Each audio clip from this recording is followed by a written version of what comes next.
it's so nice to have an event like this today, Stand Up for Heroes. Is this your first time attending the event? What do you think about this initiative? I can answer that question. He's been here often before, but this is my first time.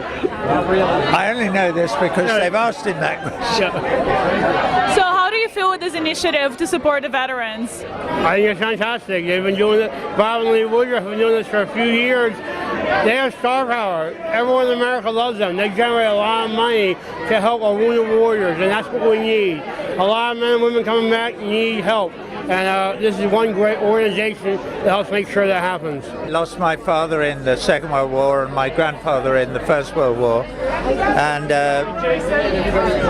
I've been touring recently, and maybe something to do with my feelings about that. I have a number of vets come to every show that I do, and Justin was one of them. He came in DC last year, and I meet them backstage and we say hello and we take photos and things. But more than that, it's actually very moving to cross some boundaries. I felt we crossed some boundaries, you know, and so that half-time thing that I have with the vets is very important and very moving to me. You know, funnily enough, I'll tell you this now, at the risk of bursting into tears. At the end of one of those half-times, there was this one guy in his late 40s, so he was probably late Vietnam, I would think, or so. Anyway, and he kept looking at me, and at the end of the thing, he stopped me. He never said a word. As I was walking out,